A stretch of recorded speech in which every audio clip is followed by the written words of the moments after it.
اعوذ باللہ من الشیطان الرجیم بسم اللہ الرحمن الرحیم السلام علیکم ورحمۃ اللہ وبرکاتہ۔ معزز سامعین کرام،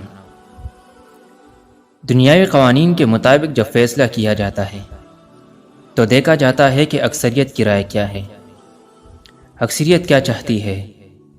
ووٹنگ کی جاتی ہے اور ووٹنگ کے زیادہ ہونے پر فیصلہ صادر کیا جاتا ہے۔ لیکن دوسری طرف اگر ہم اسلامی اصول و قوانین دیکھیں تو اسلام اکثریت ہونے پر فیصلہ نہیں سناتی، بلکہ شواہد و دلائل کے مطابق فیصلہ کرتا ہے۔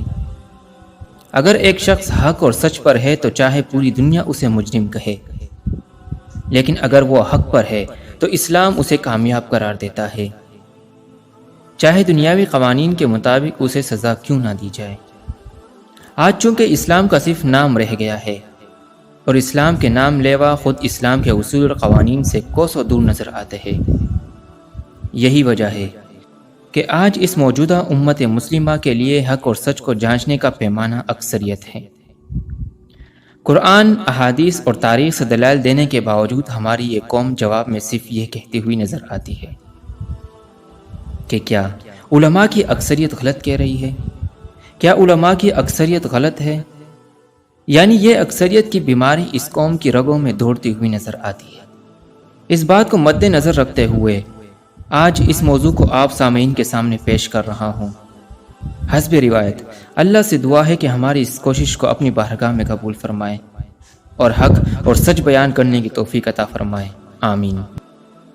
سورۃ الانعام سورۃ نمبر 6 کی آیت 116 میں اللہ رب العزت نبی کریم صلی اللہ علیہ وسلم سے مخاطب ہو کر فرماتے ہیں، وَإِن تُطِعْ أَكْثَرَ مَنْ فِي الْأَرْضِ يُضِلُّوكَ عَنْ سَبِيلِ اللَّهِ، اور اگر آپ نے اکثریت کی پیروی کی جو زمین پر ہے تو وہ آپ کو اللہ کی راہ سے بے راہ کر دیں گے۔ یعنی قرآن مجید میں اللہ رب العزت کا نبی کریم صلی اللہ علیہ وسلم کے ساتھ ساتھ امت محمدیہ صلی اللہ علیہ وسلم کو بھی یہ تعلیم دینا مقصود ہے کہ کہیں یہ لوگوں کی اکثریت آپ کو دھوکے میں نہ ڈالے اور رائے حق سے نہ پھیر دے۔ یہی وجہ ہے کہ قرآن مجید میں سورہ یوسف سورۃ نمبر 12 کی آیت 106 میں بیان فرمایا، وَمَا يُؤْمِنُ أَكْثَرُهُم بِاللَّهِ إِلَّا وَهُم مُشْرِكُونَ، اور ان میں سے اکثر لوگ اللہ پر ایمان لاتے ہیں اس حال میں کہ اللہ کے ساتھ شرک بھی کرتے ہیں۔ اسی طرح سورہ کہف سورۃ نمبر 18 کی آیت نمبر 54 میں فرمایا، وَلَقَدْ صَرَّفْنَا فِي هَذَا الْقُرْآنِ لِلنَّاسِ مِنْ كُلِّ مَثَلٍ وَكَانَ الْإِنسَانُ أَكْثَرَ شَيْءٍ جَدَلًا، ہم نے اس قرآن میں ہر طریقے سے تمام کی تمام مثالیں لوگوں کے لیے بیان کر دی ہے، لیکن انسان سب سے زیادہ جھگڑالو ہے۔ اکثریت کا حال بیان کرتے ہوئے سورہ روم سورۃ نمبر 30 کی آیت نمبر 42 میں ارشاد فرمایا، قُلْ سِیرُوا فِی الْأَرْضِ فَانظُرُوا کَیْفَ کَانَ عَاقِبَةُ الَّذِینَ مِنْ قَبْلُ کَانَ أَکْثَرُهُم مُشْرِکِینَ، زمین میں چل پھر کر دیکھو تو صحیح کہ اگلوں کا کیا انجام ہوا جن میں اکثر لوگ مشرک تھے۔ قرآن مجید میں اللہ رب العزت اکثریت کا حال بیان کرتے ہوئے فرماتا ہے، سورہ بقرہ سورۃ نمبر 2 آیت 243، وَلَٰكِنَّ أَكْثَرَ النَّاسِ لَا يَشْكُرُونَ، لیکن اکثر لوگ شکر ادا نہیں کرتے۔ سورہ اعراف سورۃ نمبر 7 آیت 187، وَلَٰكِنَّ أَكْثَرَ النَّاسِ لَا يَعْلَمُونَ، لیکن اکثر لوگ جانتے ہی نہیں ہیں۔ سورہ ہود سورۃ نمبر 11 آیت نمبر 17، وَلَٰكِنَّ أَكْثَرَ النَّاسِ لَا يُؤْمِنُونَ، اور اکثر لوگ ایمان نہیں لاتے۔ سورہ انعام سورۃ نمبر 6 آیت 111، وَلَٰكِنَّ أَكْثَرَهُمْ يَجْهَلُونَ، لیکن اکثر ان میں سے ناسمجھ ہے۔ سورہ اعراف سورۃ نمبر 7 آیت 17، وَلَا تَجِدُ أَكْثَرَهُمْ شَاكِرِينَ، اور تم ان میں سے شکر کرنے والوں کو نہیں پاؤ گے۔ اسی سورہ اعراف سورۃ نمبر 7 کی آیت نمبر 102 میں فرمایا، وَإِن وَجَدْنَا أَكْثَرَهُمْ لَفَاسِقِينَ، اور تم ضرور پاؤ گے ان میں سے فاسق لوگ۔ سورہ نحل سورۃ نمبر 16 آیت 83، يَعْرِفُونَ نِعْمَةَ اللَّهِ ثُمَّ يُنْكِرُونَهَا وَأَكْثَرُهُمُ الْكَافِرُونَ، یہ اللہ کی نعمتوں کو جانتے ہیں پھر ان کا انکار کرتے ہیں، اور اکثر تم ان میں سے جو ہے وہ کافر پاؤ گے۔ سورہ مومنون سورۃ نمبر 23 آیت 70، وَأَكْثَرُهُمْ لِلْحَقِّ كَارِهُونَ، اور اکثر ان میں حق کی مخالفت کرنے والے ہوتے ہیں، جبکہ سورہ شورا سورت نمبر 26 کی آیت 8، 67، 103، 121، 139، 174 اور 190 میں فرمایا، ان فی ذالک لآیہ وما کان اکثرهم مؤمنین، یقیناً اس میں ان کے لیے نشانیاں ہیں، لیکن ان میں اکثر ایمان لانے والے نہیں ہیں۔ یہ مذکورہ آیات ان لوگوں کے لیے لمحہ فکریہ ہے جو سمجھتے ہیں کہ ہم نے اکثریت جمع کر لی، اب ہمارا بیڑا پار ہو گیا ہے، ہم نے لاکھوں لوگوں کو جمع کر کے جلسہ اور اجتماع کیا، اب ہم کامیاب ہو گئے، ہماری جماعت کے اندر بڑے بڑے علماء، شیوخ اور مفتیان ہیں، اس لیے ہم حق پر ہیں۔ نہیں، یہ اکثریت، یہ بڑے بڑے جلسے اور اجتماعات، یہ نامور علماء، شیوخ اور مفتیان کا ہونا حق پر ہونے کی دلیل نہیں ہے۔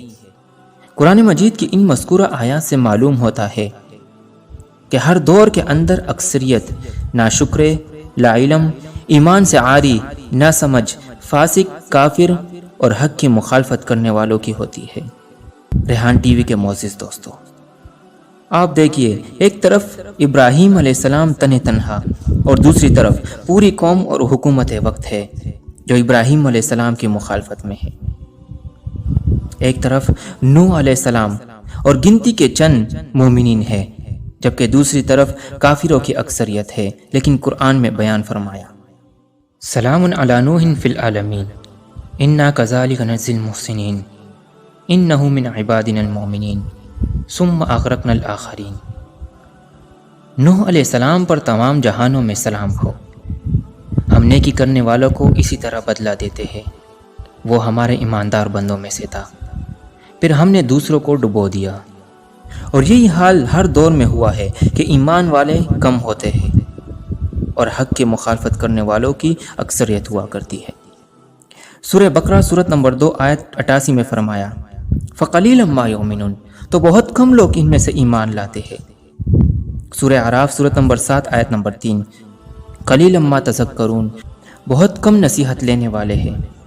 سورہ اعراف سورت نمبر 7 آیت نمبر 10، قَلِيلًا مَا تَشْكُرُونَ، بہت کم شکر ادا کرنے والے ہیں۔ سورۃ الحاقہ سورت نمبر 69 آیت 41، قَلِيلًا مَا تُؤْمِنُونَ، بہت کم تم میں سے ایمان لانے والے ہوتے ہیں۔ معزز سامعین کرام، اکثریت پر ناز کرنا خسارے اور نقصان کے سوا کچھ نہیں۔ سورہ سبا سورت نمبر 34 کی آیت نمبر 35 اور 36 میں فرمایا، وَقَالُوا نَحْنُ أَكْثَرُ أَمْوَالًا وَأَوْلَادًا وَمَا نَحْنُ بِمُعَذِّبِينَ، اور کہا ہم مال اور اولاد میں بہت زیادہ ہے، یہ نہیں ہو سکتا کہ ہمیں عذاب دیا جائے۔ قُلْ إِنَّ رَبِّي يَبْسُطُ الرِّزْقَ لِمَن يَشَاءُ وَيَقْدِرُ وَلَكِنَّ أَكْثَرَ النَّاسِ لَا يَعْلَمُونَ، کہہ دیجئے میرا رب جس کے لیے چاہتا ہے روزی کشادہ کر دیتا ہے اور تنگ بھی کر دیتا ہے، لیکن اکثر لوگ نہیں جانتے۔ سورہ آل عمران سورت نمبر 3 کی آیت 110 میں اہل کتاب کا حال بیان کرتے ہوئے فرمایا، وَلَوْ آمَنَ أَهْلُ الْكِتَابِ لَكَانَ خَيْرًا لَهُمْ مِنْهُمُ الْمُؤْمِنُونَ وَأَكْثَرُهُمُ الْفَاسِقُونَ، اگر اہل کتاب ایمان لاتے تو ان کے لیے بہتر تھا، ان میں ایمان لانے والے بھی ہے، اکثر تو فاسق ہے۔ لہٰذا تمام سامعین سے میری گزارش ہے کہ اس دل فریب دھوکے سے باہر آ کر حقیقت کی دنیا میں قدم رکھے اور اس بات کو دل اور دماغ سے نکال کر باہر پھینکے کہ جہاں اکثریت ہوگی وہاں حق ہوگا، جہاں بڑے بڑے اور نامور علماء ہوں گے وہاں حق ہوگا۔ حق اللہ کی کتاب ہے، ہر بات کو اللہ کی کتاب پر پیش کرے، اللہ کی کتاب کو میزان بنائے، اسی کو حق جانچنے کا پیمانہ بنائیے۔ سورہ فرقان سورت نمبر 25 کی آیت نمبر 44 میں اللہ رب العزت کا فرمان ہے، ام تحسب ان اکثرهم یسمعون او یعقلون انہم الا کالانعام بل هم اضل سبیلا، کیا آپ اسی خیال میں ہیں کہ ان میں سے اکثر سنتے یا سمجھتے ہیں؟ وہ تو جانوروں جیسے ہے، بلکہ ان سے بھی زیادہ بھٹکے ہوئے۔ اسی مضمون کو سورہ اعراف میں کچھ یوں بیان فرمایا، وَلَقَدْ ذَرَأْنَا لِجَهَنَّمَ كَثِيرًا مِنَ الْجِنِّ وَالْإِنسِ لَهُمْ قُلُوبٌ لَا يَفْقَهُونَ بِهَا وَلَهُمْ أَعْيُنٌ لَا يُبْصِرُونَ بِهَا وَلَهُمْ آذَانٌ لَا يَسْمَعُونَ بِهَا أُولَئِكَ كَالْأَنْعَامِ بَلْ هُمْ أَضَلُّ أُولَئِكَ هُمُ الْغَافِلُونَ۔ اور ہم نے جہنم کے لیے کثرت سے انسانوں اور جنات کو پیدا کیا ہے۔ ان کے دل ہے لیکن اس سے حق کو نہیں سمجھتے، ان کی آنکھیں ہیں لیکن اس سے حق کو نہیں دیکھتے، ان کے کان ہے لیکن اس سے حق کو نہیں سنتے۔ یہ جانوروں کی طرح ہے، بلکہ جانوروں سے بھی گئے گزرے ہیں۔ یقیناً یہی لوگ غافل ہیں۔ اللہ رب العزت ہمیں غافلین کی جماعت سے دور رکھے، حق پر چلنے کی توفیق عطا فرمائے، آمین۔ اقول قولی ھذا استغفر اللہ لی ولکم ولسائر المسلمین، والسلام علیکم ورحمۃ اللہ وبرکاتہ۔